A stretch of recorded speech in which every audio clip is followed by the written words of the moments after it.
The biting frost clung to the edges of Jarnheim like death's own fingers as Sigrún Stormdóttir stood atop the weathered hillside.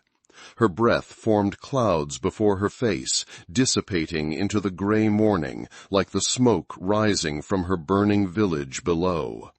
The wind carried the unmistakable stench of burning pine, flesh, and broken dreams.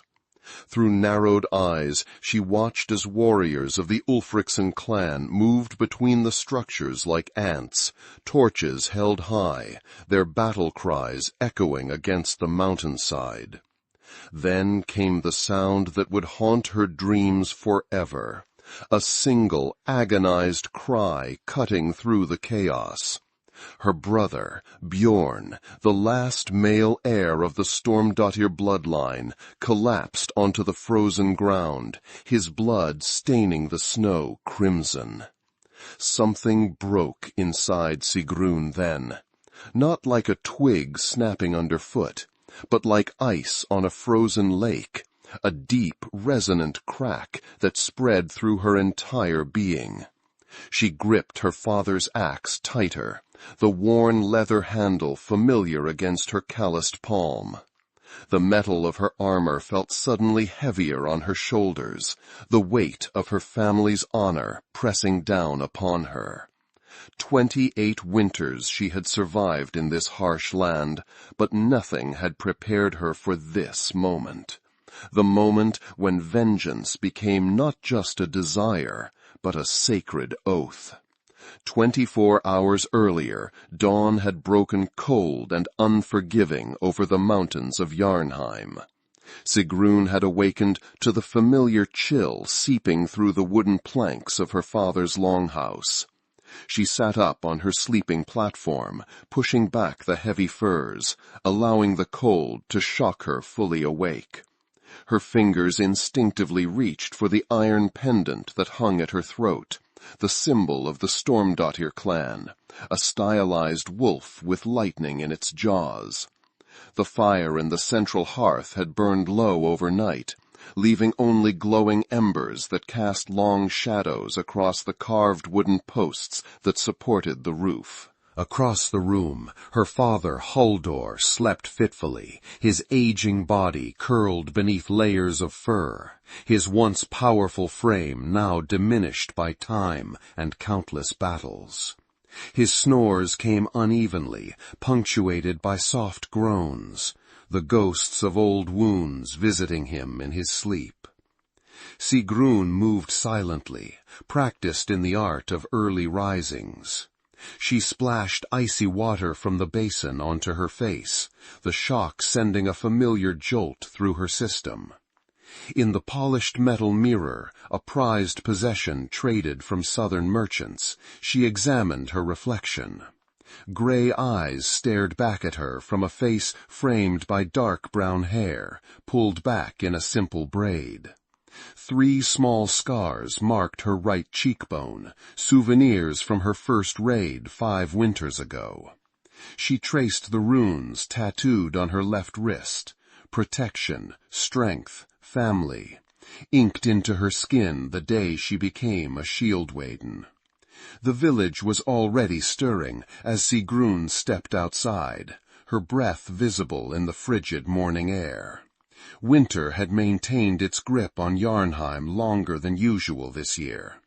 The mountains surrounding their settlement still wore heavy caps of snow, and the lake remained partially frozen, its surface a patchwork of ice and dark water. From the smithy came the rhythmic clanging of hammer on metal as Gunnar prepared for the day's work. Children darted between buildings, their cheeks red from cold, their laughter a defiant counterpoint to the harsh environment. Sigrún made her way to the training grounds at the edge of the settlement. Here, away from curious eyes, she could lose herself in the familiar dance of combat. She unsheathed her axe, not the ceremonial one that had been her father's, but her everyday weapon, its edge maintained to lethal sharpness. The weight of it felt right in her hand, an extension of her arm. She began her morning ritual, moving through forms that had been drilled into her since childhood. Strike, parry, pivot, shield block. The movements came without thought, muscle memory guiding her body while her mind drifted. The past winter had been difficult for the clan. Food stores had run lower than expected, and rumors of Ulfricson raids on nearby settlements had everyone on edge. The tenuous peace between the clans had always been fragile, maintained through careful diplomacy and occasional strategic marriages. But the old grievances ran deep, like the roots of the ancient pines that surrounded their village. "You're up early again," came a familiar voice from behind her. Sigrún lowered her axe, turning to face her brother Bjorn. At 23, he stood tall and broad-shouldered, their father's son in every way except temperament. Where Halldór was calculating and cautious, Bjorn burned hot with youthful confidence.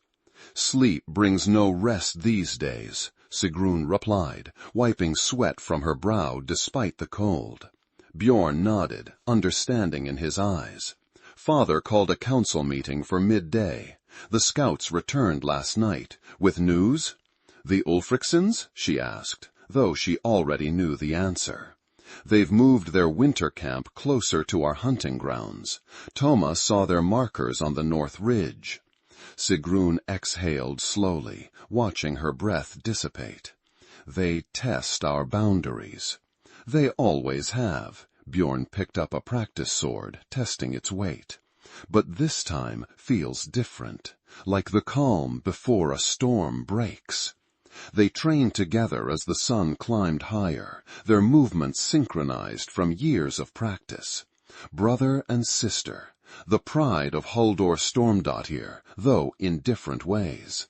Bjorn would one day lead the clan, continuing their father's legacy. Sigrún would remain what she had always been, the shield at their back, the blade in the shadows, the strategist behind the throne. By midday, the council had gathered in the great hall. 8 clan elders sat on benches arranged in a semicircle, their faces grave. Halldór occupied the carved chair at the center, his gnarled hands resting on a bare-headed staff. Age had bent his back, but not his will. His eyes, the same gray as Sigrún's, remained sharp and calculating beneath bushy brows. Sigrún took her place at her father's right hand, while Bjorn stood at his left.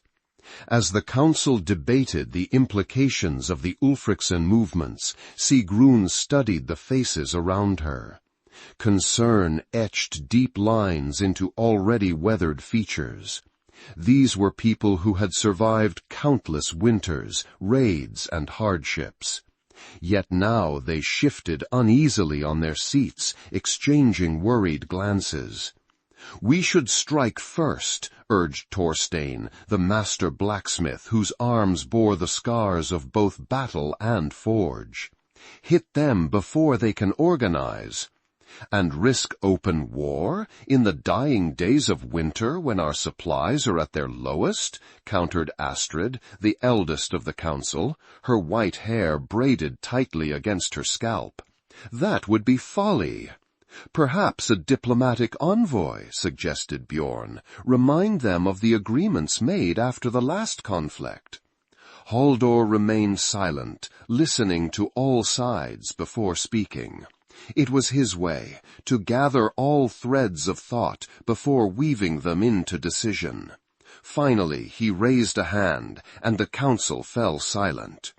"We will double the watch on our borders," he declared, his voice still commanding despite its rasp. "Prepare defenses, but make no aggressive moves. If the Ulfricsons seek conflict, let them be the ones to break the peace. We will not give them the satisfaction of claiming we struck first." The council murmured agreement, though Sigrún noted the disappointment in some faces, those who hungered for battle, for the chance to earn glory and favor from the gods. She understood their desire, but respected her father's wisdom. Halldór had seen enough bloodshed to know its true cost. As the council dispersed, Sigrún followed her father outside. The afternoon light cast long shadows across the village square, where life continued its familiar rhythm despite the tensions. Women worked at looms set up outside their homes, taking advantage of the daylight. Children chased each other with wooden swords, playing at being warriors. An old man carved runes into a piece of antler, his fingers gnarled but precise. "You were quiet in there," Halldór observed, his eyes on the distant mountains. "I was listening," Sigrún replied, "weighing all sides as you taught me." A ghost of a smile crossed his weathered face. "And what conclusion did you reach, daughter?" Sigrún considered her words carefully. "I think Ulfric Gudmundsson is too cunning to attack us directly. He'll look for weakness, for a way to provoke us into making the first mistake." Halldór nodded slowly. "The old fox has always preferred to let others spring the trap for him." He placed a heavy hand on her shoulder. "Keep your brother close in the days ahead. He has a warrior's heart, but sometimes lacks a leader's patience." "I always do, father." As Halldór made his way back to the longhouse, leaning more heavily on his staff than he would admit, Sigrún felt a familiar weight settle across her shoulders. She had always been the bridge between her father's caution and her brother's boldness, the balance point around which the clan's future would turn. The afternoon passed in preparations. Weapons were sharpened, shields repaired, stores inventoried. Sigrún oversaw it all with practiced efficiency, her mind always calculating, always planning for contingencies. By dusk, a sense of readiness had replaced some of the earlier anxiety. Whatever came, Jarnheim would not be caught unprepared. As twilight deepened into night, Sigrún made one final circuit of the village perimeter. The watchfires burned steadily, casting pools of orange light against the encroaching darkness. Guards nodded respectfully as she passed, their breath visible in the cold night air. Beyond the settlement's boundaries, the forest stood silent and watchful, ancient pines reaching toward a sky where stars were beginning to appear between breaks in the clouds. Sigrún was about to turn back toward the longhouse when a movement caught her eye, a flicker of shadow against shadow at the forest's edge. She froze, hand moving instinctively to the knife at her belt. For several heartbeats, she remained motionless, eyes straining against the darkness. There, again, not an animal's movement, but human, stumbling, uneven. A figure emerged from between the trees, small and hunched against the cold. Sigrún signaled to the nearest guard to hold position as she moved forward, tension coiling in her muscles, ready to spring. The figure collapsed at the edge of the clearing, a small heap of rags against the snow. Approaching cautiously, Sigrún knelt beside what she now saw was a girl, no more than 14 winters old. Blood matted her fair hair, and her thin frame shook with either cold or fear, perhaps both. Her face, when she raised it to Sigrún's, was bruised but defiant, green eyes wide with exhaustion and pain. "Help me," the girl whispered, her voice barely audible. "They're coming." Sigrún glanced back toward the dark forest, then at the village behind her. The decision forming in her mind carried weight, the kind that could tip the scales of fate for her entire clan. To help this child meant potential conflict with whoever pursued her. To turn her away might preserve peace, but would stain her honor. "What's your name?" Sigrún asked, already removing her cloak to wrap around the girl's shoulders. "Freydis, Haldor's daughter," came the reply, teeth chattering. "Daughter of Haldor the Fair, of the eastern settlements." Sigrún's breath caught. Haldor the Fair had been an ally of her father's, a bond forged in battle years ago. If this truly was his daughter— "Who did this to you?" she asked, though a cold certainty was already forming in her gut. Freydis clutched at Sigrún's arm, her small fingers surprisingly strong. "Ulfric's men. They came at night. Everyone is dead. They—" Her voice broke, unable to continue. The guard had approached cautiously, hand on his sword. "Should I alert the chief?" he asked, eyeing the girl with suspicion. Sigrún made her decision in that moment, one that would set in motion events beyond her imagining. "No, tell no one yet. I'll take her to my father directly." She gathered the girl into her arms, surprised at how little she weighed. "If anyone asks, you saw nothing tonight." The guard hesitated, then nodded reluctantly. Oaths of loyalty to the chief's daughter ran deep. As Sigrún carried Freydis toward the longhouse, she felt the girl trembling against her, not just from cold or pain, but from something deeper, the kind of fear that burrows into the marrow of one's bones. Around her neck hung a broken pendant, the symbol of Thor's hammer clearly visible even in the dim light. A talisman meant to protect its wearer, now snapped in two. "You're safe now," Sigrún murmured, though she knew the words might prove false. "I swear by the gods no more harm will come to you while you're under my protection." The girl's only response was to press her face against Sigrún's shoulder, her tears hot against the cold night. And in that moment something shifted in Sigrún's heart, a fierce protectiveness that transcended duty or honor. She had made a choice that could not be unmade, set foot on a path from which there would be no turning back. Behind them, the forest kept its secrets, and somewhere in the darkness, the wheels of fate turned inexorably forward. The longhouse stood silent as Sigrún approached, only a faint glow from the hearth visible through the cracks in the door. She paused at the threshold, adjusting Freydis in her arms, feeling the girl's shallow breathing against her chest. The weight of consequence pressed down upon her shoulders, heavier than any armor she had ever worn. With a deep breath, she pushed open the heavy wooden door. The interior was warm and shadowed, smelling of wood smoke and dried herbs hanging from the rafters.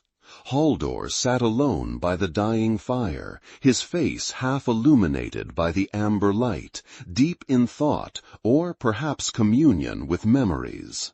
He looked up as Sigrún entered, his expression shifting from contemplation to sharp alertness when he saw the bundle in her arms.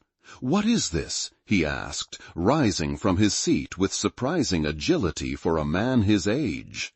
Sigrún gently laid Freydis on a bench near the fire, carefully arranging furs around her trembling form. A survivor from the eastern settlements, Haldor the Fair's daughter. Haldor's breath caught audibly. He moved closer, studying the girl's face with intensity. "Haldor's child? Are you certain?" "She carries his pendant," Sigrún said, indicating the broken hammer around Freydis's neck. "And she has his eyes."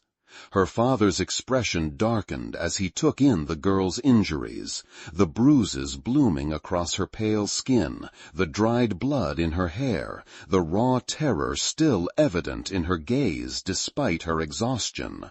"Who did this?" he demanded, though his tone suggested he already knew the answer.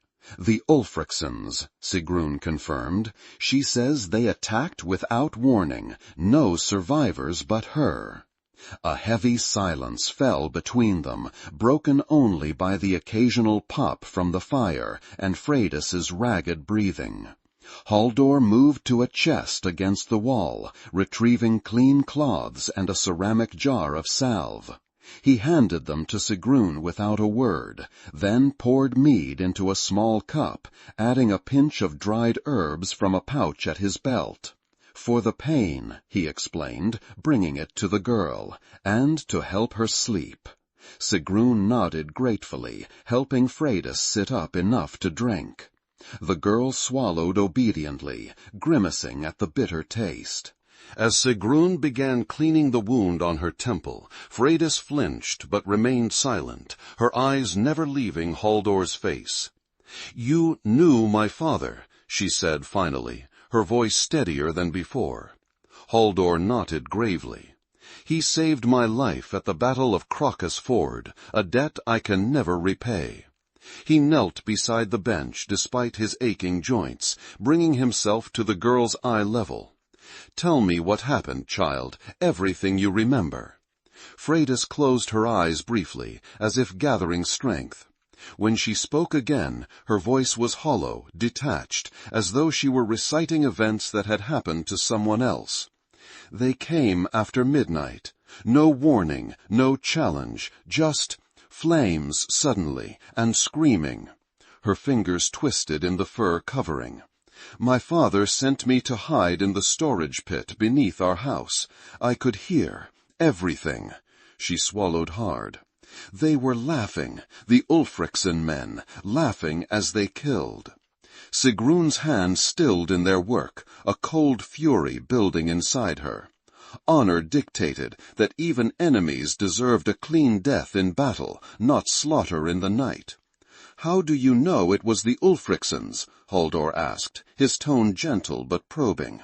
"Their leader, the one with the scarred face, I heard them call him by name." "Ulfric Gudmundsson himself," Haldor murmured, exchanging a grave look with Sigrún. "He said it was a message," Freydis continued, her voice growing fainter as the herbs began to take effect, "that all who allied with the Stormdóttir clan would meet the same fate." Her eyelids fluttered. "I ran for 2 days, followed the river like my father taught me, knew your settlement was here." As her words trailed off into sleep, Haldor rose slowly to his feet, pain evident in his movements. He moved to the hearth, adding logs to the fire with deliberate care, his back to Sigrún. "If what she says is true," he said finally, "then this is no border dispute. This is Ulfric making his move against us, eliminating our allies first." Sigrún finished cleaning Freydis's wounds, applying salve to the worst of them. "Why now, after years of uneasy peace?" Haldor turned to face her, firelight carving deep shadows into the lines of his face. "Because he believes we are weak. The hard winter, your brother's youth, my age." He gestured to his own body with a grimace of self-deprecation. "He sees a clan vulnerable to pressure." "What will you do?" Sigrún asked, though she already suspected the answer. "Call the council at first light. This changes everything." He looked at the sleeping girl, his expression softening momentarily. "She risked much to bring us this warning. Haldor would be proud of his daughter's courage." "The Ulfricsons will come looking for her," Sigrún said quietly, "once they realize she escaped." "Yes." Haldor's hand went to the iron ring on his finger, a habit when deep in thought. "And we must decide whether to hide her presence or use it to force Ulfric's hand." Sigrún felt a surge of protectiveness. "She's a child, father, not a piece on a game board." "In times of peace, perhaps," Haldor replied, his voice heavy with the weight of leadership. "But we may be at war before the next moon. Every person, every decision becomes a move in a game with the highest stakes." He moved toward his sleeping area, pausing to place a hand on Sigrún's shoulder. "Guard her well tonight. Tell no one but your brother of her presence until the council meets." Left alone with the sleeping girl, Sigrún settled on a stool beside the bench, her axe across her knees. Outside, the night pressed against the walls of the longhouse, full of unseen threats and approaching storms. She studied Freydis's face, relaxed now in sleep, looking younger than her years. The broken pendant around her neck caught the firelight, the jagged edge where it had snapped, seeming to Sigrún like an omen, a severed connection, a broken oath. "I will keep you safe," she whispered to the sleeping child, "whatever comes." But even as the words left her lips, Sigrún felt the cold fingers of doubt. In the game of clan against clan, promises were as fragile as spring ice on the lake, and the price of keeping this one might be higher than she could imagine. Dawn arrived with a hesitant gray light filtering through the smoke hole in the longhouse roof. Sigrún, who had dozed fitfully throughout the night, came fully awake at the sound of Freydis stirring. The girl's eyes opened, momentary panic flaring in them before recognition settled in. "You're safe," Sigrún reassured her, offering a cup of water. "You're in Jarnheim, under the protection of the Stormdóttir clan." Freydis drank thirstily, her gaze darting around the longhouse. "Your father?" "Gone to call the council. They'll meet soon." Sigrún helped the girl sit up, noting with approval that some color had returned to her cheeks. "How are your wounds?" "I've had worse falling from trees," Freydis replied, with a hint of defiance that reminded Sigrún painfully of her brother at that age. Then the girl's expression crumpled. "But never my heart. It feels broken." Sigrún sat beside her on the bench, uncertain how to comfort someone whose entire world had been destroyed overnight. Her own mother had died when she was young, but she'd had her father and brother to lean on. Freydis had no one. "Grief is a wound that never fully heals," she said finally, "but it changes with time, becomes something you carry rather than something that carries you." Freydis nodded, fingers tracing the broken pendant at her throat. "My father gave me this on my naming day. Said Thor would protect me." A bitter smile twisted her young lips. The gods weren't listening that night.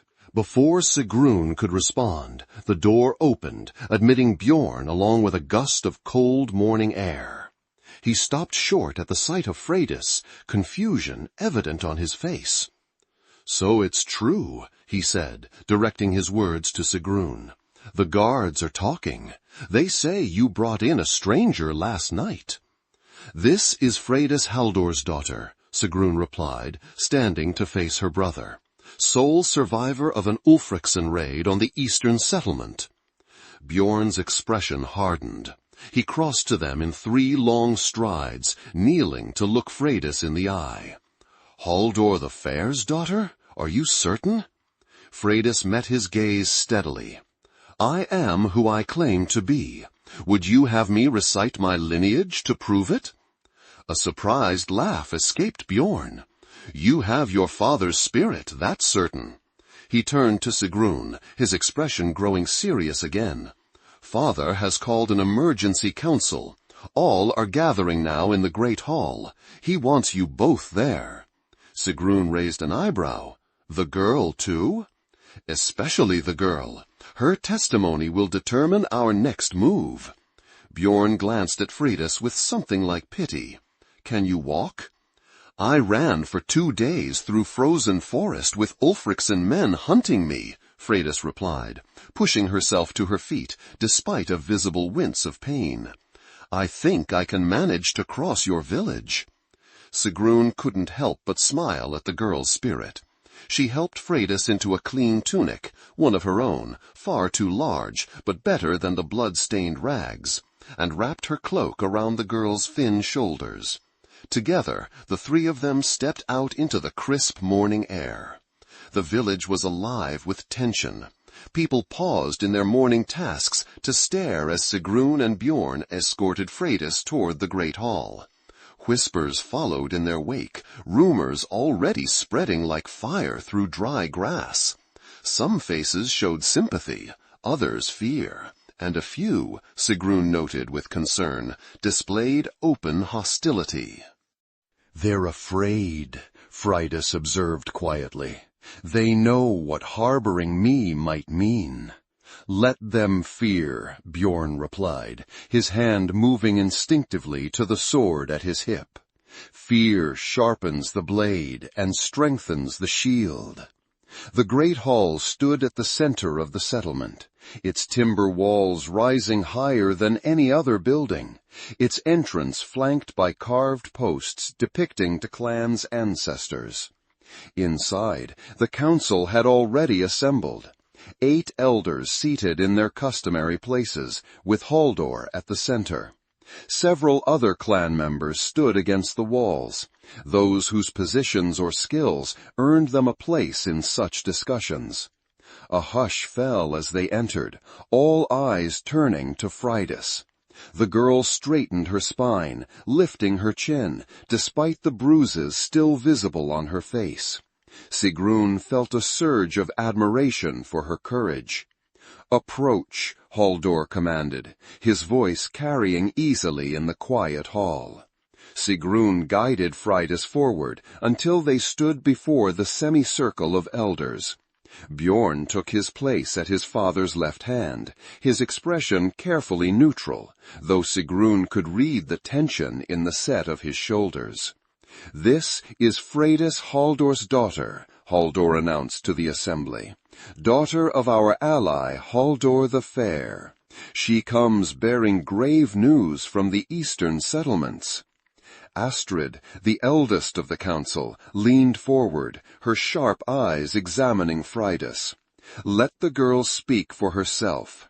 Tell us what happened, child, and spare no detail." For the second time, Freydis recounted the horror of the raid, the flames, the screams, her father's last words as he hid her beneath the floorboards. Her voice remained steady, though her hands trembled where they clutched Sigrún's cloak around her shoulders. When she described hearing Ulfric Gudmundsson himself declare that all allies of the Stormdóttir clan would be eliminated, a murmur ran through the assembly.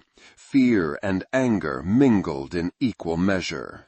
"This is an act of war," declared Thorstein, slamming his fist against his knee. "We must respond in kind." "And play into Ulfric's hands," countered Astrid. "He wants us to strike back impulsively, to justify a full assault on our settlement." "So we do nothing?" Thorstein's face flushed with anger. "Let him slaughter our allies one by one until we stand alone?" The debate erupted then, voices rising as each council member argued their position. Some called for immediate retaliation, others for strengthening defenses and sending warnings to their remaining allies. A few even suggested using Freydis as a bargaining chip, returning her to the Ulfricsons in exchange for peace. At this last suggestion, Sigrún stepped forward, her hand moving instinctively to her axe. "The girl stays under our protection," she stated, her voice cutting through the clamor. "She came to us for sanctuary, as is her right by the old laws. To turn her away would dishonor us before gods and men." A tense silence followed her words.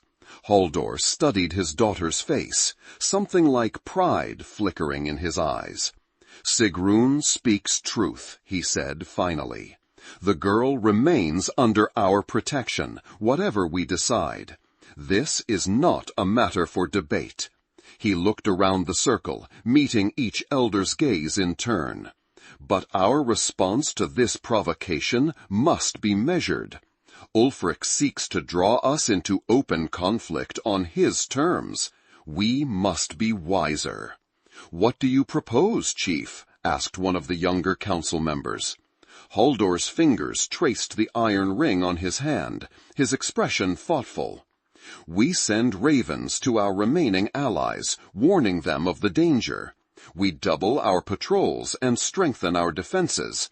And we prepare for the possibility that Ulfric will come here, seeking the girl." And if he does? Bjorn asked, speaking for the first time since the council began. Then we meet him with the full strength of Jarnheim, Haldor replied, his voice hardening. Not as aggressors, but as defenders of our home and honor. The council murmured agreement, though Sigrún noted the lingering doubt on some faces. The decision was made, but not without reservation. As the meeting dispersed, people filed out of the great hall in small groups, their hushed conversations betraying continued concern. Sigrún remained with Freydis, who had stood silently throughout the debate about her fate. Now the girl looked up at her, exhaustion evident in her eyes despite her brave front. "They're afraid because of me," she said quietly. "Some of them wish you'd left me in the forest." "Some people value safety over honor," Sigrún replied. "But my father is not one of them, nor am I." "And if the Ulfricsons come? If people die defending me?" Sigrún knelt to meet the girl's eyes directly. "Listen to me, Freydis Haldor's daughter. What happens next is not your burden to bear. The Ulfricsons broke the peace when they attacked your settlement. Any blood spilled now is on their hands, not yours." Freydis didn't look convinced, but she nodded, a gesture more of acceptance than agreement. Sigrún straightened as her father approached them, his face grave. "Take her to Astrid's house," Haldor instructed. "The old woman has agreed to care for her while we prepare. Her home is central, easily defended." "I can look after her," Sigrún protested. "I need you elsewhere," her father replied firmly. "Your skills are required for our defenses, not nursemaiding, however noble the cause." Though reluctant to part from Freydis, Sigrún recognized the wisdom in her father's words. She escorted the girl to Astrid's small but comfortable dwelling, where the elder woman waited at the door, her stern face softening slightly at the sight of Freydis's injuries. "Come, child," Astrid said.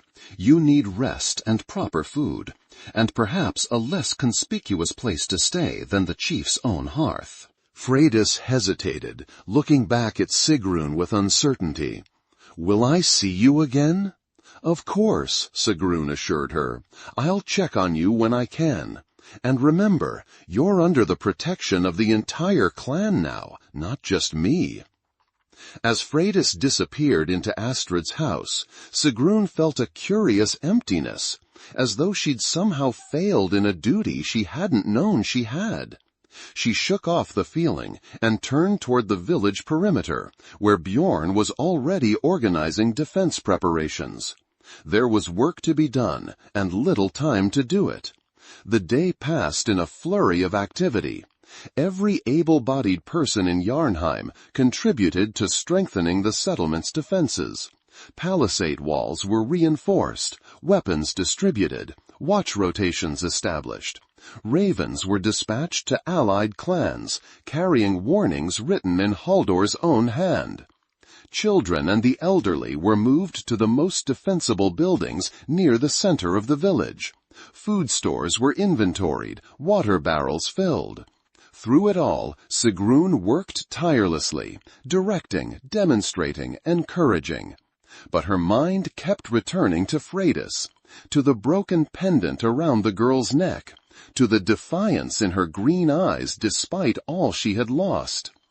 There was something about her that stirred Sigrún's protective instincts in a way she hadn't experienced before. As dusk approached, Sigrún found herself near Astrid's house and seized the opportunity to check on Freydis. She knocked softly on the door, which opened to reveal the elder woman, a knowing look on her weathered face. "I wondered when you'd come," Astrid said, stepping aside to allow Sigrún entry. "The girl has been asking for you." Inside, the small house was warm and fragrant with the smell of herbs and cooking. Freydis sat by the hearth, wrapped in a clean blanket, her hair washed and combed. She looked up as Sigrún entered, a smile breaking across her face like sunlight through clouds. "You came," she said simply. "I said I would." Sigrún sat beside her on the bench. "How are you feeling?" "Better. Astrid gave me medicine for the pain, and food. She glanced at the old woman with something like affection. She tells good stories, too. Old tales for an old woman, Astrid replied with a snort, though her eyes twinkled. I'll leave you two to talk while I check my herb stores. When they were alone, Freydis's expression grew serious. The whole village is preparing for battle because of me. Not because of you, Sigrún corrected gently. Because of Ulfric's ambition. You're just the catalyst, not the cause.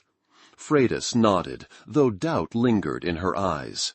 She reached for something beside her on the bench, a small wooden figure, roughly carved. I made this today, she said, offering it to Sigrún. Astrid gave me the wood and a knife. Sigrún accepted the carving, turning it over in her hands. Despite its crude execution, she could clearly make out the form of a wolf, the symbol of the Stormdóttir clan. My father taught me to carve, Freydis explained, a shadow crossing her face at the mention of him. Said it was good for keeping hands busy and minds calm. He was right, Sigrún replied, deeply touched by the gesture. This is beautiful work, especially for one so young.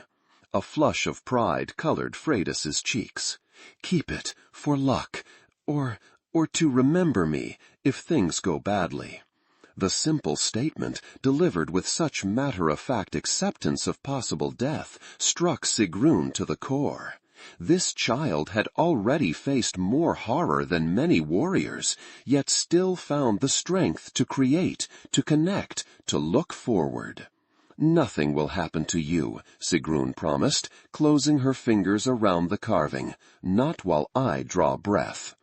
Their conversation was interrupted by a commotion outside, shouting, the pounding of feet on packed earth. Sigrún was on her feet instantly, hand going to her axe. Stay here, she commanded Freydis, moving swiftly to the door. Outside, villagers were running toward the northern edge of the settlement. Sigrún caught the arm of a passing man. What's happening? Riders approaching, he gasped. A large group coming fast from the north. Cold dread pooled in Sigrún's stomach. The Ulfricsons? The man nodded grimly.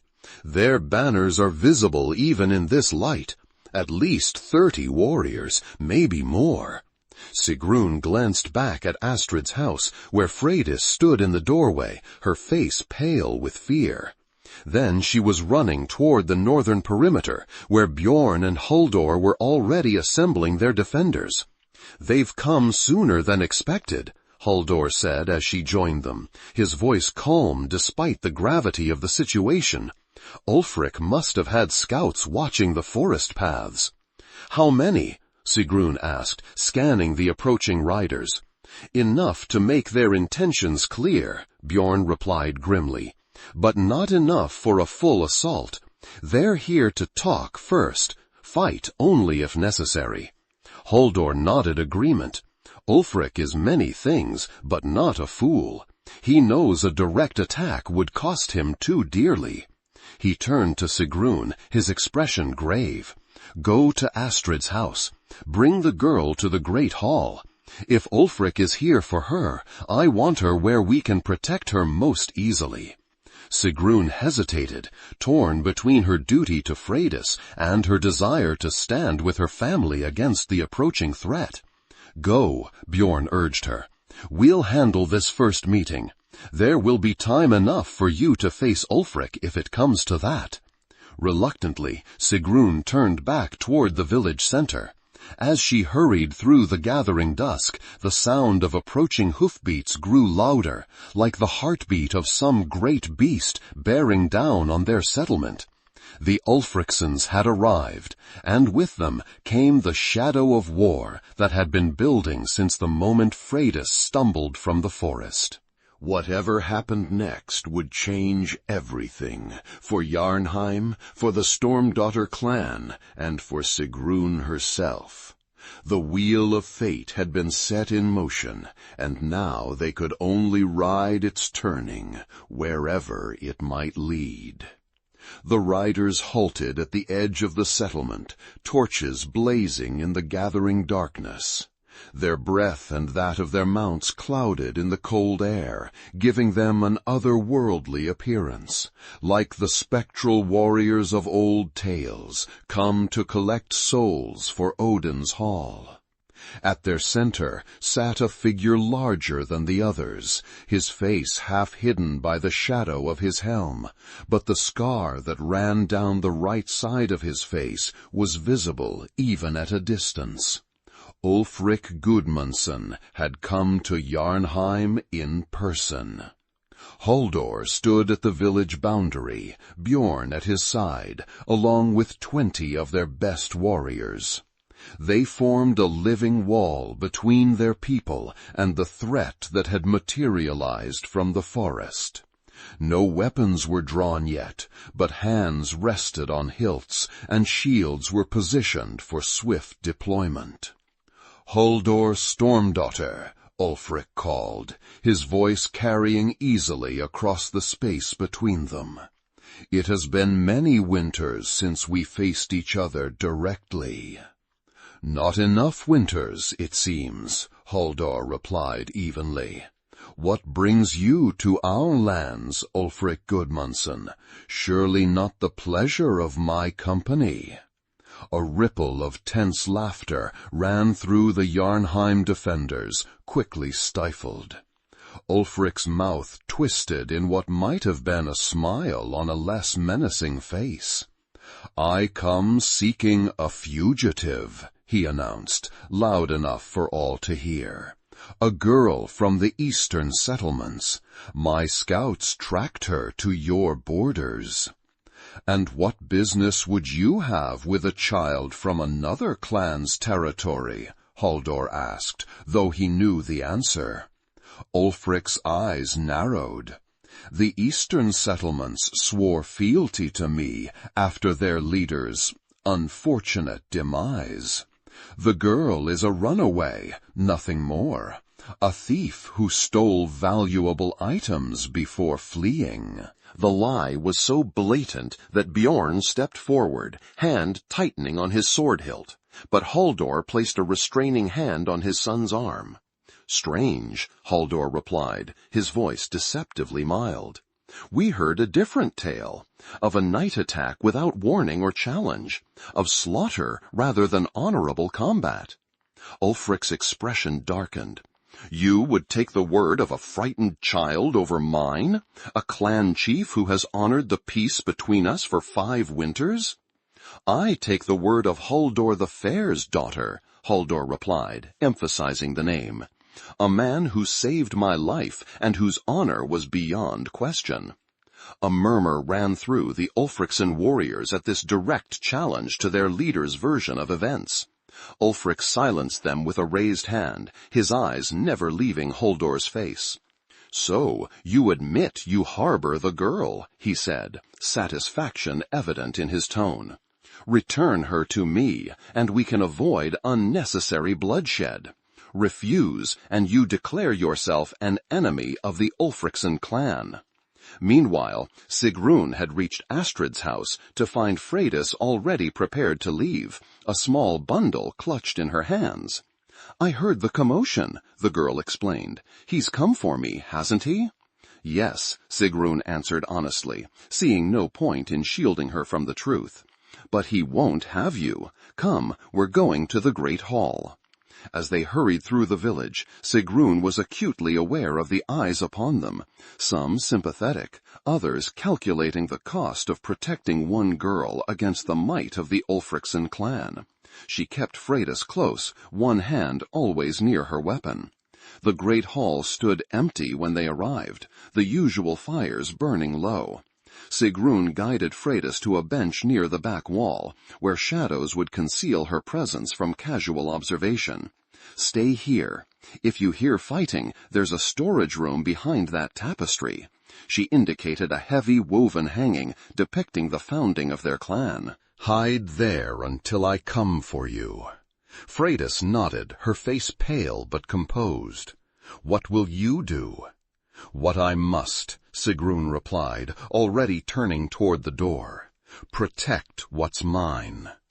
The words surprised her even as she spoke them.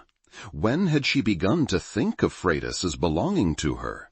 Yet the feeling was undeniable, a fierce protectiveness that went beyond duty or honor.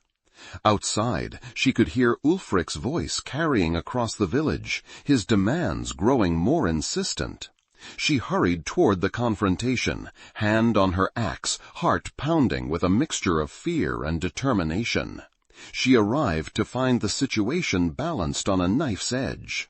The two groups of warriors faced each other across a narrow stretch of ground, tension crackling between them like lightning before a storm breaks. Halldór and Ulfric continued their verbal sparring, each testing the other's resolve. "You risk everything for one insignificant girl," Ulfric was saying as Sigrún approached. "Is that the wisdom that has kept you as chief all these years, old man?" "I risk everything for what is right," Halldór replied, his voice steady despite the insult. "A concept you may find foreign, Ulfric Gudmundsson." Sigrún took her place beside her brother, who acknowledged her with a slight nod, never taking his eyes off the Ulfricson warriors. "Where is she?" he murmured. "Safe," Sigrún replied quietly, "in the great hall." Ulfric's gaze shifted to her, his eyes cold as winter ice. "Ah, the Shieldmaiden daughter. I've heard tales of your prowess in battle, Sigrún Stormdóttir. They say you fight with the fury of a Valkyrie." His scarred lip curled in a sneer. "But even Valkyries must bow before superior numbers." "I bow to no one," Sigrún replied evenly, "especially not those who slaughter innocents in the night." Ulfric's expression hardened, his pretense of civility slipping. "Enough of this. I came for the girl, and I will have her." By negotiation or by force, the choice is yours, Halldór. A tense silence fell over the gathering. Sigrún could feel the weight of the moment pressing down upon them all, the precipice before the plunge into violence that would forever change their lives. Halldór straightened to his full height, his voice carrying clearly through the cold evening air. "Freydis, Halldór's daughter, is under the protection of the Stormdóttir clan. She will remain with us as long as she wishes. This is my final word on the matter." Ulfric's face darkened with rage. "Then you have chosen war, old man. The blood of your people will be on your hands." "No," Halldór replied calmly. "It will be on yours, as it always has been." For a moment, Sigrún thought Ulfric would order an attack then and there. His hand twitched toward his sword, and several of his warriors tensed in anticipation. But then he seemed to reconsider, his eyes calculating as they swept over the Jarnheim defenses.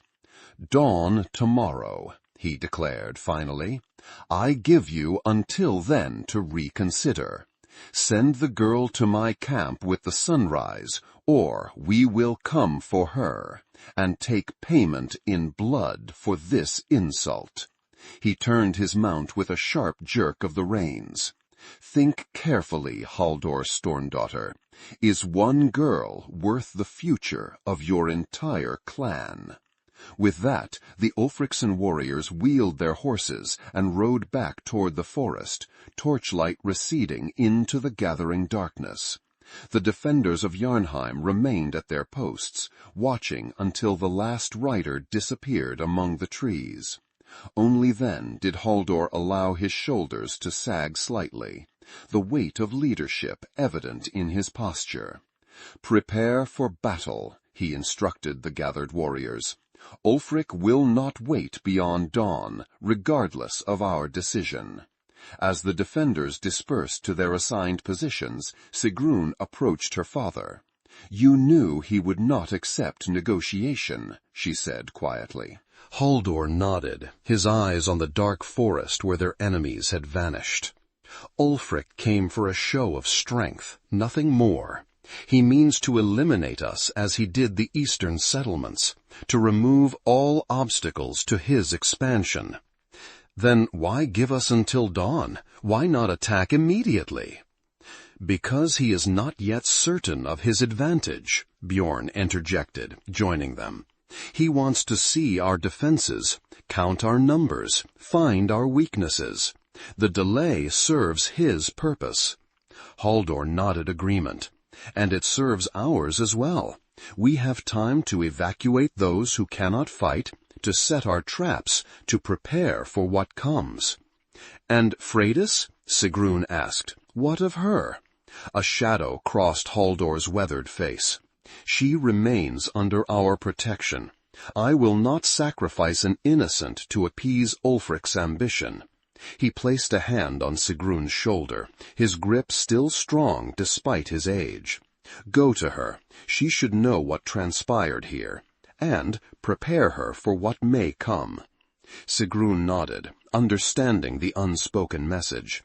Tomorrow would bring blood and fire, and none could predict who would survive to see the following sunset. In the great hall, she found Freydis sitting exactly where she had left her, small and still in the shadows. The girl looked up as Sigrún approached, her face a question.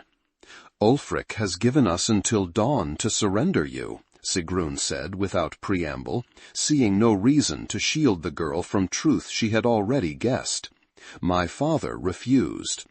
Freydis nodded slowly, absorbing this information. So there will be fighting? Yes, because of me. Sigrún sat beside her on the bench. No, because of Ulfric's greed and cruelty. You are merely his excuse, not his reason. Freydis was silent for a long moment, her fingers worrying at the broken pendant around her neck. When she spoke again, her voice was small but determined. I could go to him, surrender myself, save your people. The suggestion hit Sigrún like a physical blow. No, she said sharply, that is not an option. But if people die tomorrow— People will die tomorrow regardless, Sigrún interrupted, taking the girl's hands in her own. Ulfric means to destroy us, with or without you. He proved that at your settlement. She squeezed Freydis's cold fingers gently. Your sacrifice would change nothing except to rob you of a future you deserve. Tears welled in Freydis's green eyes, but she blinked them back fiercely. What will happen to me if your clan falls?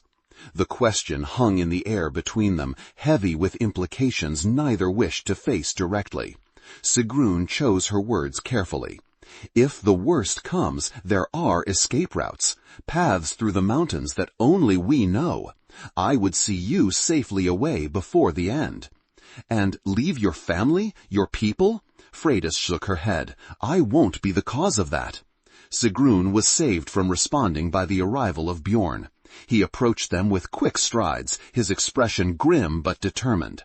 Father has called a war council, he announced. All fighters are to gather here immediately. He glanced at Freydis. Astrid will take her for the night. The old woman's house is near the escape tunnel, should it be needed. Sigrún nodded, though reluctance twisted in her gut at the thought of parting from Freydis again. I'll take her there myself. No time, Bjorn replied firmly. I've sent Gunnar's daughter to fetch her. You're needed here, Sigrún. Your voice carries weight with the warriors.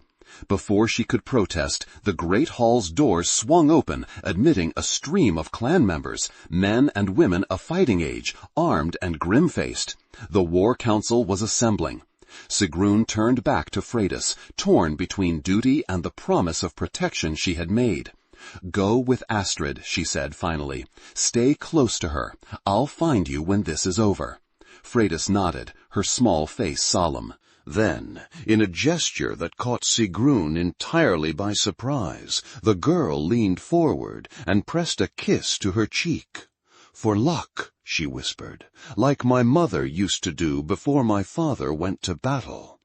Then she was gone, slipping away with Gunnar's daughter, as the hall filled with warriors preparing to risk everything for their clan's survival. Sigrún touched her cheek where Freydis' lips had pressed, a strange warmth spreading through her despite the chill of the night and the shadow of coming battle. Something had changed within her, a shift as subtle yet profound as the turning of seasons. In protecting this child, she had found something worth fighting for, beyond abstract notions of honor or duty.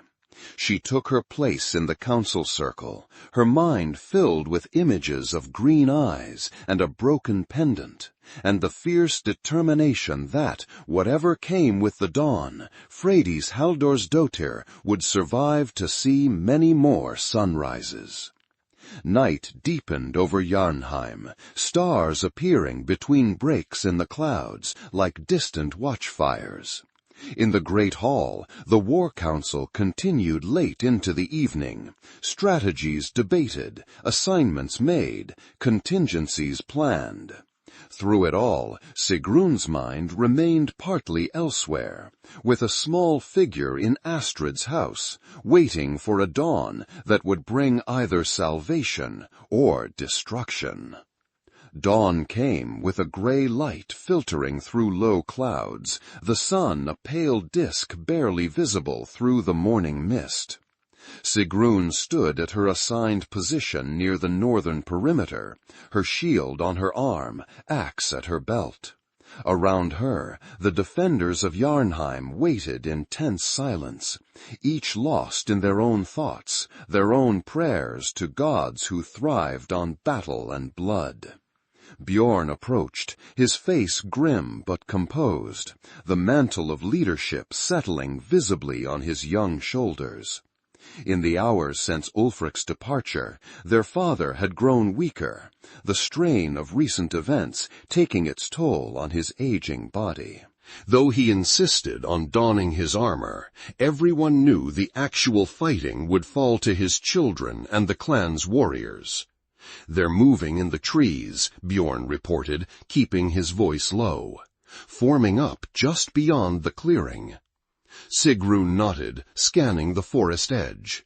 Occasional flashes of movement betrayed the Ulfricson positions, but they remained just out of clear sight, using the pre-dawn shadows to conceal their numbers. "Any sign of Ulfric himself?" she asked. "Not yet, but he'll be there." Bjorn's hand rested on his sword hilt, knuckles white with tension. "He wouldn't miss the chance to see us fall." "If we fall," Sigrún corrected him. "Don't count us defeated before the first blow lands." A ghost of a smile touched her brother's lips. "Always the optimist, sister." "Not optimism, determination." She turned to face him fully. "Where is father?" "Central position, with the reserve force. He wanted to be at the front, but—" Bjorn shrugged, the gesture conveying both frustration and concern. "He knows his limitations," Sigrún said gently, "even if he hates to admit them." They stood in silence for a moment, brother and sister, the bond between them strengthened by shared danger and purpose. Then Bjorn spoke again, his voice lower, meant for her ears alone. "If things go badly, if it becomes clear we cannot hold—" "I know my duty," Sigrún interrupted. "Get Freydis out through the mountain path. See her safely to our cousins in the western fjords." Bjorn nodded, relief evident in his eyes. "And, father?" "Will never agree to flee while his people fight and die." She placed a hand on her brother's arm. "I know that, too." Whatever Bjorn might have said in response was lost as a horn blast cut through the morning stillness. Not from their own sentries, but from the forest edge. A signal.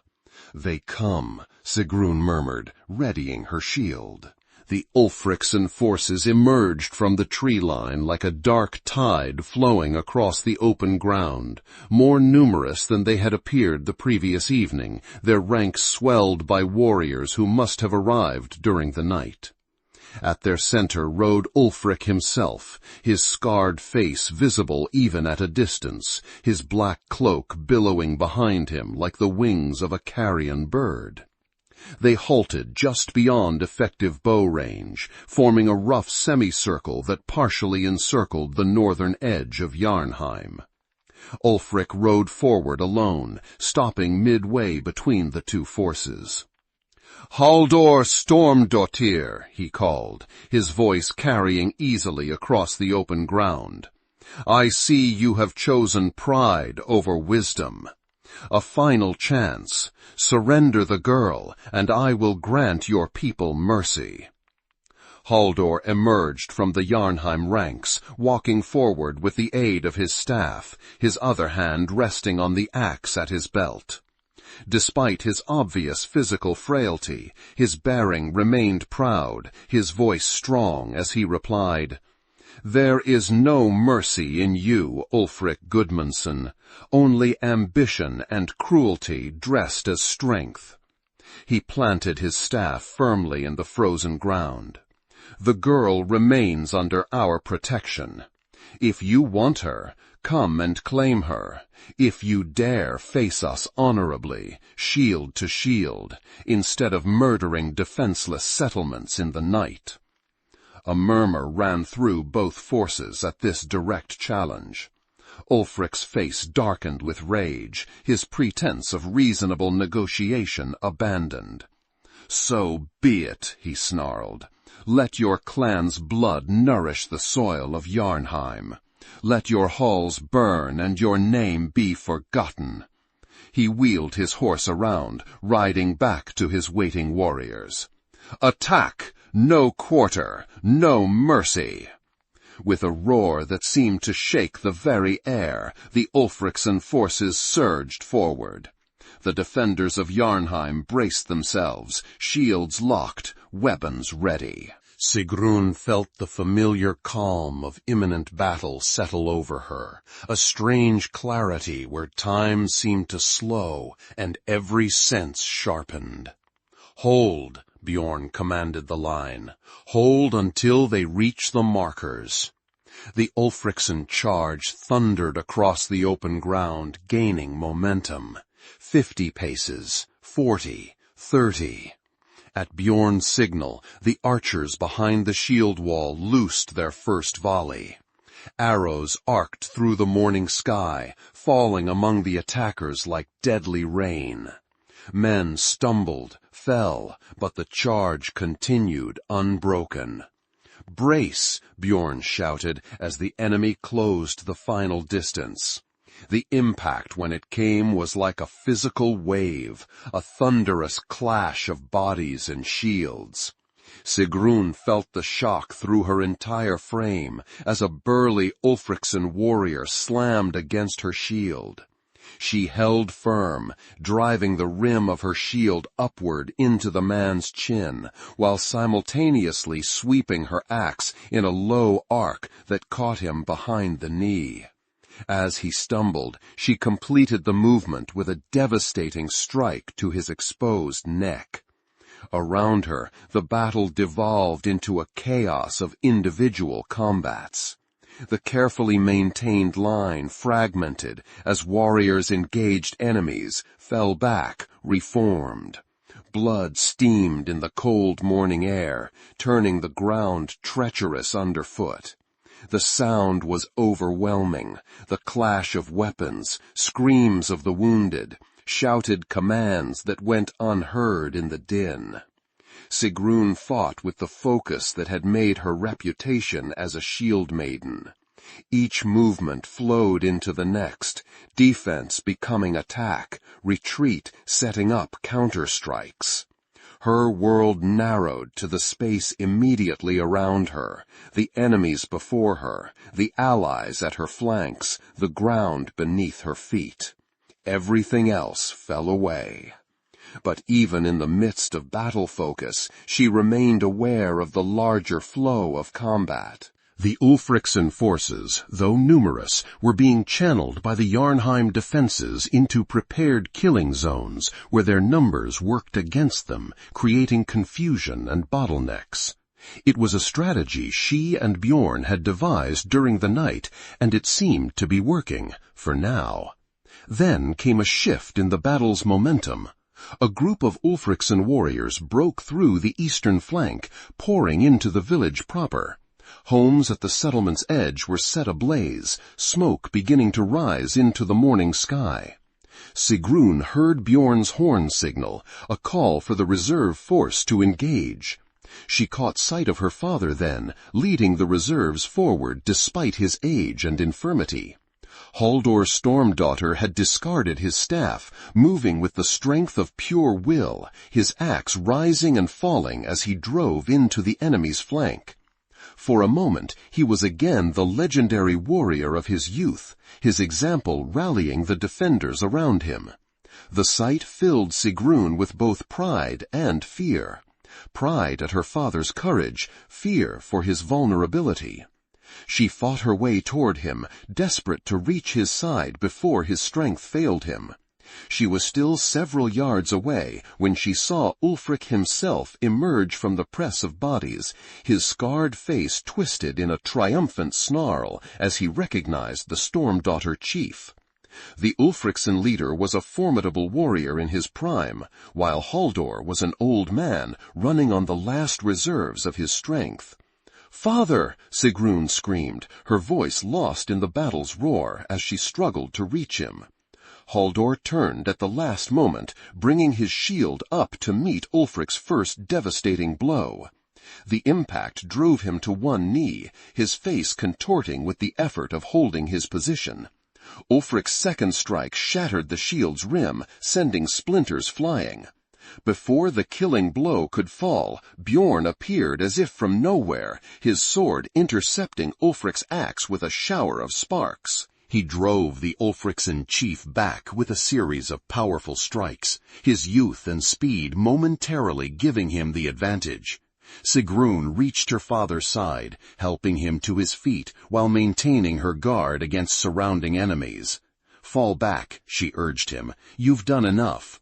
Halldór shook his head, blood trickling from a cut above his eye.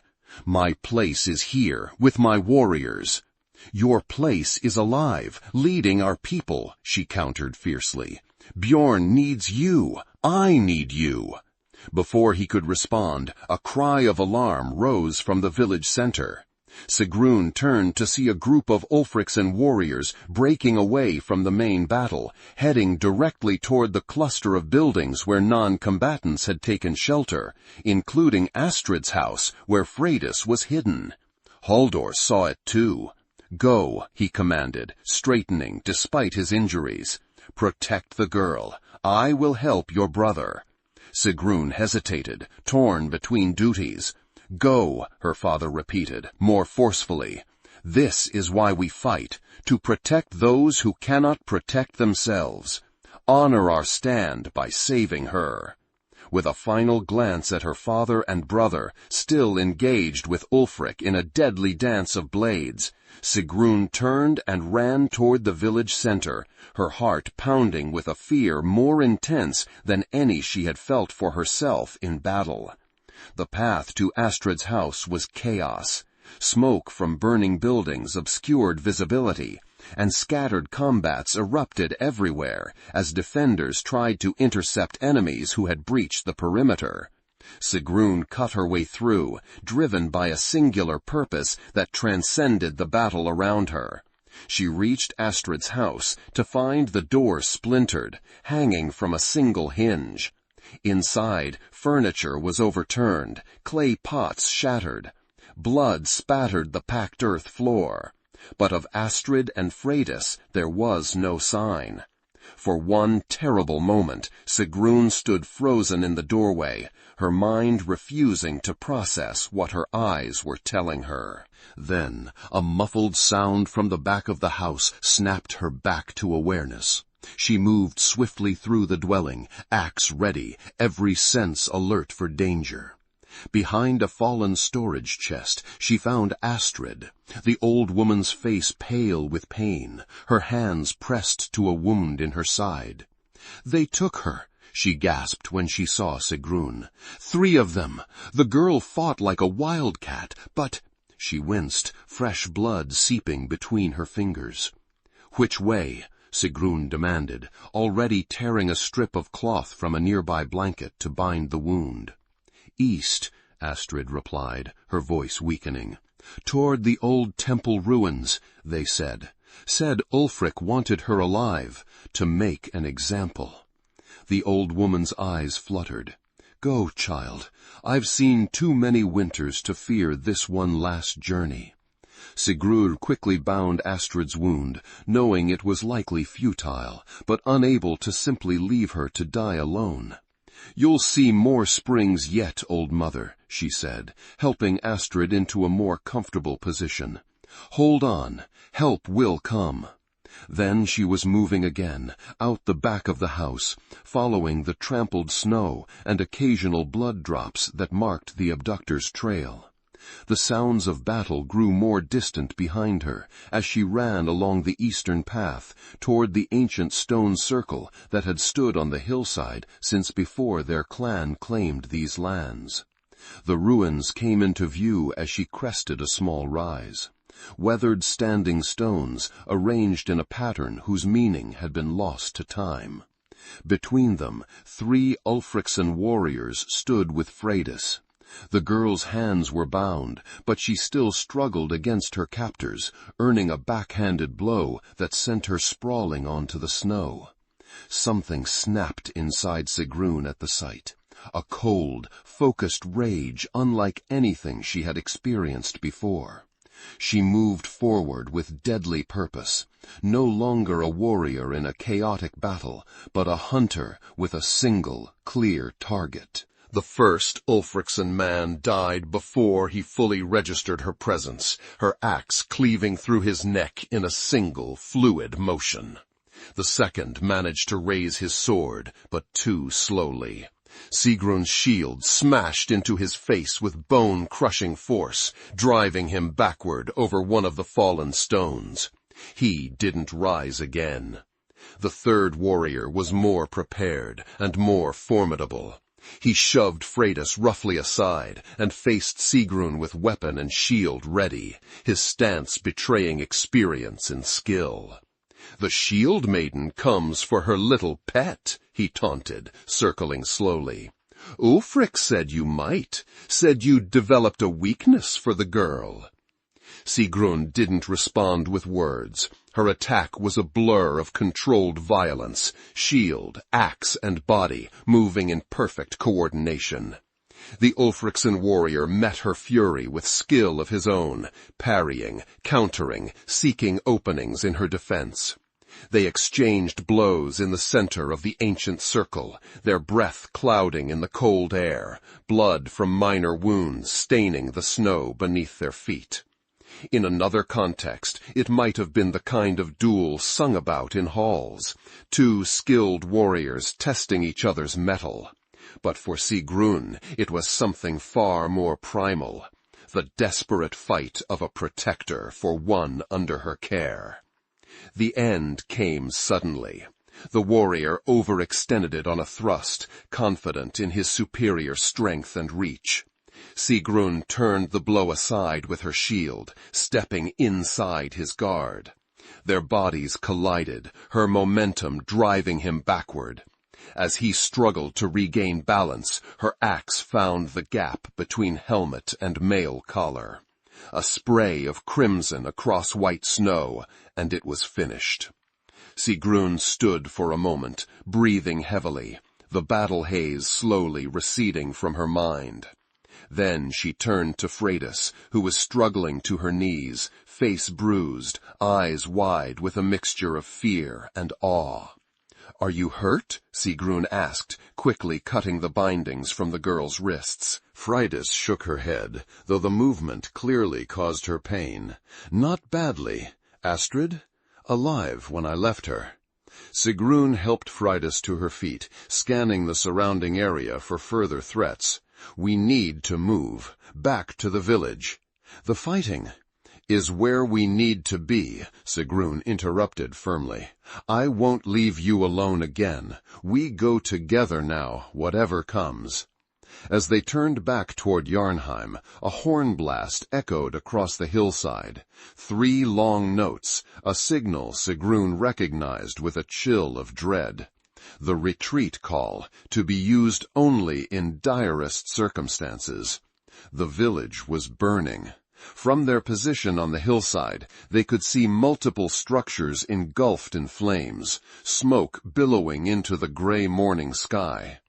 The sounds of battle had changed, more scattered, desperate, the coordinated defense apparently broken. "It's lost," Freydis whispered, her voice small against the vastness of the disaster unfolding before them. "Because of me." "No," Sigrún replied firmly, though her heart ached at the sight of her home burning. "Because of Ulfric's ambition, because of hatred and greed that existed long before you came to us." She gripped the girl's shoulder gently. "And it's not over yet." They made their way down the hillside, moving cautiously, using the terrain for cover. As they approached the eastern edge of the settlement, the full extent of the devastation became clear. Many buildings were burning or already reduced to smoldering ruins. Bodies lay scattered across the bloodied snow. Ulfricsson and Jarnheim warriors alike. Their feuds ended in the equality of death. The fighting had fragmented into small pockets of resistance. In the village center, a group of defenders had formed a last stand around a great hall, but they were surrounded by superior numbers, their position clearly untenable. Sigrún searched desperately for sight of her father or brother among the defenders, but the distance and smoke made it impossible to distinguish individuals. She hesitated, torn between her duty to protect Freydis and her need to find her family.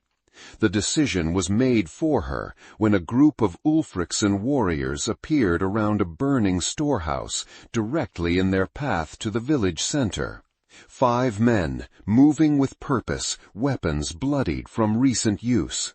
Sigrún pulled Freydis behind a woodpile, pressing a finger to her lips in warning.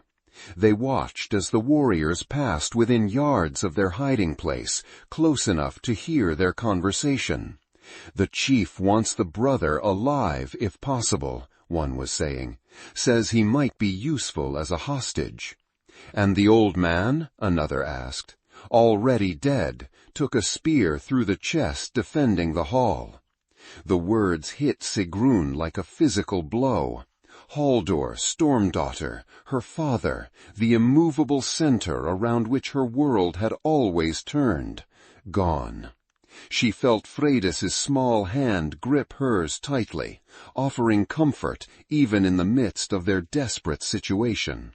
"And what about the Shieldmaiden?" a third warrior asked. "The sister?" "Kill her on sight. Ulfric says she's too dangerous to keep alive. Same for the girl they were protecting. No witnesses to what happened here." The warriors moved on, unaware of how close they had come to their targets. Sigrún remained motionless, her mind struggling to process what she had heard. Her father dead, her brother captured or soon to be, her home in flames. Everything that defined her existence was being systematically destroyed before her eyes. "Sigrún," Freydis whispered urgently, "what do we do?" The question pulled her back from the edge of despair. What they did now would determine whether anything survived of the Stormdóttir legacy, whether her father's death would mark the end of their line or merely a dark chapter in a continuing story. "We find Bjorn," she decided, her voice steady despite the storm of emotions inside her. "And then we leave, live to fight another day." "Leave?" Freydis looked shocked. "Abandon your home?" "The home is already lost," Sigrún replied, the brutal truth of it settling into her bones. "But as long as we live, You, me, hopefully Bjorn, the Stormdóttir clan survives. And while we survive, we can rebuild, reclaim, remember. They moved carefully around the village perimeter, avoiding the main areas of fighting, using the smoke and confusion as cover. Twice they had to hide from Ulfric's and search parties, and once Sigrún was forced to silently eliminate a lone warrior who stumbled upon their position.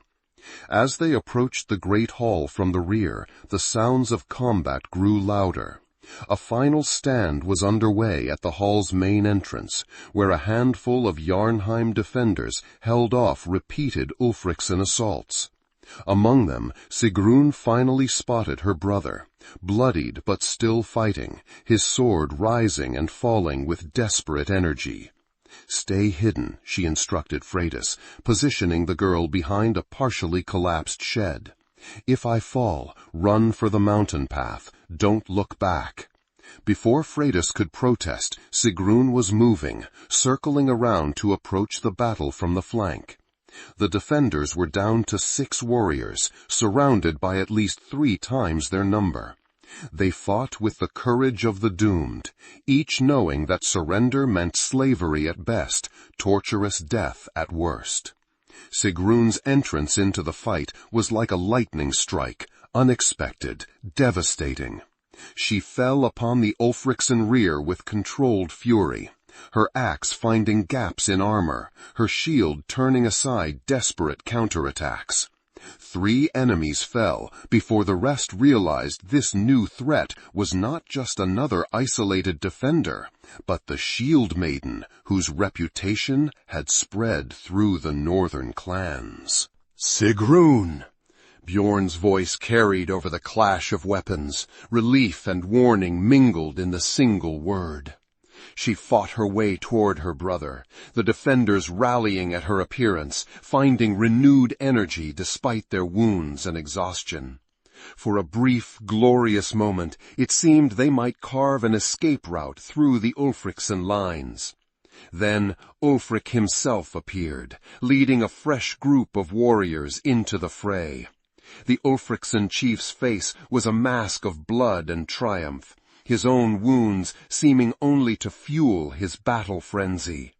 He drove directly toward Bjorn, recognizing the Stormdóttir heir as the key to breaking the last resistance.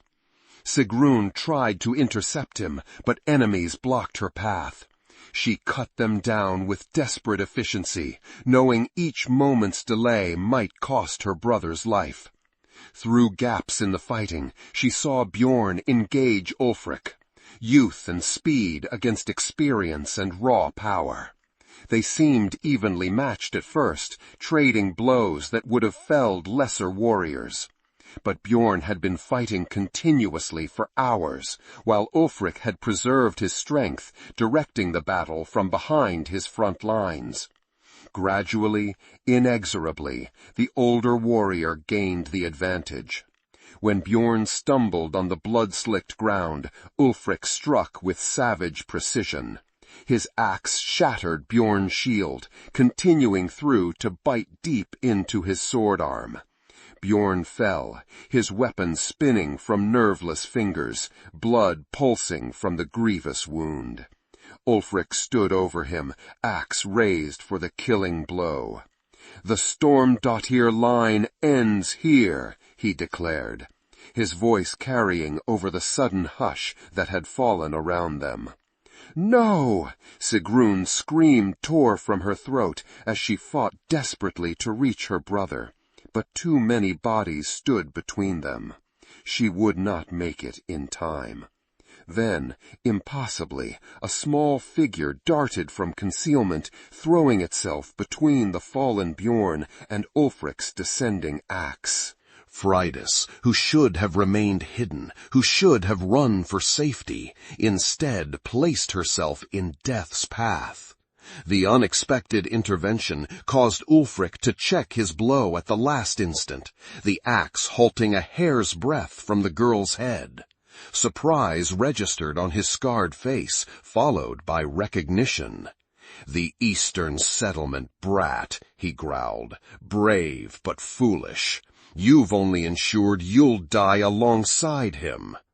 "If you kill him, you'll have to kill me too," Freydis declared, her young voice steady despite the terror she must have felt. "And then everyone will know that the great Ulfric Gudmundsson slaughters children as well as wounded warriors." The words, spoken loudly enough for all surrounding warriors to hear, caused a ripple of reaction among the Ulfricsons. Even in the midst of battle, there were codes, lines that should not be crossed. Killing a child in cold blood, in full view of witnesses, was one such line. Ulfric hesitated, aware of the eyes upon him, not just enemies, but his own men, whose loyalty depended partly on his adherence to certain principles of honor. That moment of hesitation was all Sigrún needed. She broke through the final opponents between her and her brother, placing herself beside Freydis, shield raised protectively over both the girl and Bjorn. "Enough," she said, her voice carrying clearly in the sudden stillness. "You've won, Ulfric. Jarnheim burns. Our warriors lie dead. Take your victory and go." Ulfric's eyes narrowed, calculation visible in their cold depths. "And leave the three of you alive? To seek revenge? To rally what remains of your allies against me? I think not, Shieldmaiden. Kill us now, before your own men, and your victory turns to ash," Sigrún countered. "They follow a chief, not a butcher of the defenseless." Around them, the fighting had largely ceased, warriors on both sides watching the confrontation between leaders. Sigrún could see uncertainty in the faces of some Ulfricson men, the first seeds of doubt about their chief's actions. Ulfric sensed it too. His gaze swept the circle of watchers, measuring the cost of the brutal path against the risk of showing mercy. Finally, he lowered his axe, though his expression promised that the matter was far from settled. "Take your wounded brother and the girl," he said, his voice like gravel. "Leave Jarnheim by sundown. If any of you are found in these lands after that, your deaths will not be quick." Relief flooded through Sigrún, though she kept her face impassive. "We take our wounded as well, and time to gather what belongings we can salvage." Ulfric's face darkened at her audacity in negotiating terms, but after a moment he nodded curtly. "Until sundown, not a moment longer." He turned to his warriors. "Secure the rest of the settlement. Any who resist are to be killed. Those who surrender may leave with their lives, nothing more." As the Ulfricson forces dispersed to carry out these orders, Sigrún knelt beside her brother. Bjorn's face was ashen from blood loss, his breathing shallow, but his eyes were clear when they met hers. "Father?" he asked, the single word carrying a weight of hope and dread. Sigrún shook her head slightly, unable to speak the truth aloud. Bjorn closed his eyes briefly, grief etching new lines into his young face. Then he looked at Freydis, who knelt on his other side, her small face streaked with tears and soot. "Brave little shield-bearer," he murmured, "you saved my life." "You all risked everything for me," Freydis replied simply. "How could I do less?" Sigrún quickly bound Bjorn's wound, using strips torn from her own tunic. The cut was deep, the arm likely permanently damaged, but with proper care he would survive. And survival, right now, was all that mattered. With Freydis's help, she got Bjorn to his feet. Together, the three of them made their way through the ruins of Jarnheim, once a proud settlement, now a smoldering graveyard. Other survivors joined them gradually, women, children, a few wounded warriors who had surrendered or hidden when the battle turned against them. By midday, they numbered perhaps 30 souls, all that remained of a clan that had once counted hundreds. They gathered what they could carry, food, weapons, tools, blankets salvaged from buildings not yet consumed by fire. The Ulfricson warriors watched them with wary eyes, but made no move to interfere, bound by their chief's word, if not by any sense of mercy. As the sun began its descent toward the western mountains, Sigrún led her battered group to the edge of the settlement. There, on a small rise overlooking what had been their home, they paused for a final farewell. Haldor's body had been found in the great hall, surrounded by the enemies he had taken with him to Valhalla. Now he lay wrapped in a cloak emblazoned with the Stormdóttir symbol, placed upon a hastily constructed pyre. Tradition demanded that a chief be sent to the next world with proper ceremony, even in the direst circumstances. Bjorn, leaning heavily on Sigrún for support, spoke the ancient words of passage. His voice, though weakened by pain and loss, carried clearly in the winter air. Father, chief, warrior, journey now to the hall of heroes, where mead flows eternal and the valiant never truly die. Watch over us from Odin's side. Guide our steps through the darkness ahead. We will remember. We will return. We will reclaim what was taken. As the pyre was lit, Sigrún felt Freydis's small hand slip into hers. They stood together, the Shieldmaiden, the wounded heir, and the orphaned girl, watching flames consume the earthly remains of Halldor Stormdóttir, while smoke rose toward a sky already darkening with approaching night. When there was nothing left but to leave or break the terms of their bitter bargain with Ulfric, Sigrún turned away from the burning pyre. With Freydis still holding her hand and Bjorn at her side, she led the remnants of her clan toward the mountain path and an uncertain future. Behind them, Jarnheim continued to burn, the flames visible for miles across the winter landscape. But as they climbed higher into the mountains, following ancient trails known only to their people, Sigrún felt something unexpected stir within her breast. Not just grief or rage, but a fierce, protective love for those who now depended on her, and a determination that transcended mere survival. The Stormdóttir clan was not ended. It was transformed, forged anew in the crucible of fire and blood. And one day she vowed silently as they disappeared into the mountain mists, they would return to reclaim what was theirs. The mountain path wound ever upward through stands of ancient pine, their branches heavy with snow. The small band of survivors moved slowly, hindered by wounded, elderly, and children too young to fully understand the catastrophe that had befallen them. Night was falling rapidly, the temperature dropping with the sun, and shelter would soon become their most pressing need. Sigrún led the way, her senses alert for dangers, not just pursuing enemies, but the natural hazards of the wilderness in winter.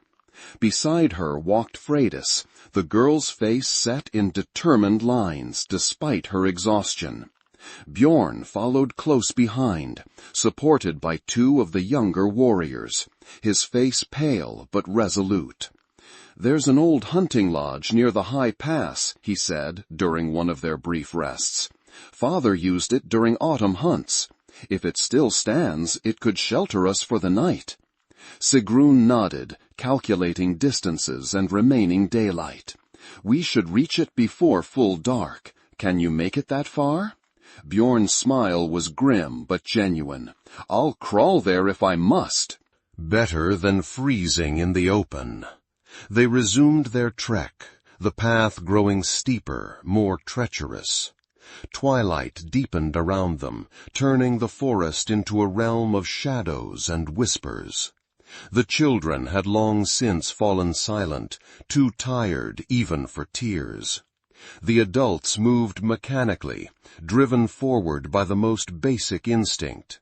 Survive this day, reach the next. When they finally arrived at the hunting lodge, the last light was fading from the sky.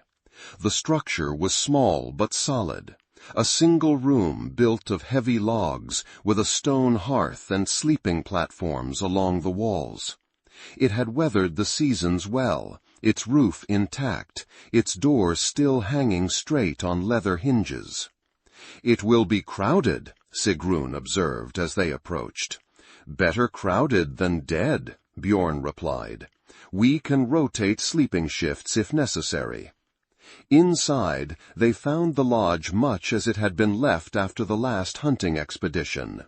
Dry firewood stacked neatly beside the hearth. Furs folded on the sleeping platforms. Even some preserved food in sealed clay pots. It was a small mercy in a day that had seen few, but Sigrún accepted it gratefully. While others settled the wounded and children, she and Freydis set about lighting the fire and preparing what simple food they could. They worked together in comfortable silence, each anticipating the other's needs without words. A partnership formed in crisis, but already developing its own rhythms. As warmth gradually filled the lodge, and people began to relax slightly in the relative safety it provided, Bjorn called Sigrún to his side. He had been placed on one of the sleeping platforms, his wounded arm rebandaged with clean cloths from their salvaged supplies. "We need to talk," he said, "about what happens next." Sigrún sat beside him, aware that others were watching them, looking to the children of Haldor for leadership, for some assurance that their world had not entirely ended with the fall of Jarnheim. "We survive the winter first," she replied, keeping her voice equally low. "Find a safe haven for our people. After that," she shrugged, the weight of uncertainty heavy on her shoulders. "After that, we rebuild," Bjorn said with surprising firmness. "We gather strength. We reclaim what's ours." "With what army?" Sigrún asked, though not unkindly. "We lost nearly everything today." "Not everything." Bjorn's good hand reached out to grip hers. "We have our bloodline, our knowledge, our determination." His gaze moved to where Freydis was distributing food to the children. "And we have her, living proof of Ulfric's treachery, a testimony that could rally other clans to our cause." Sigrún followed his gaze, considering.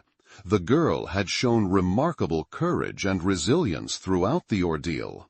There was strength in her that belied her years, a quiet, stubborn refusal to be broken by circumstance. In that, she was not unlike the Stormdaughters themselves. "She's a child," Sigrún said finally, "not a weapon to be wielded in our quest for vengeance." "No," Bjorn agreed, "but she is the daughter of Haldor the Fair, a respected leader. Her story, told in the right halls, to the right ears, could shift alliances, especially if..." If you enjoyed this video, don't forget to subscribe. We're just getting started and we really need your support. And may the gods grant you a legendary life.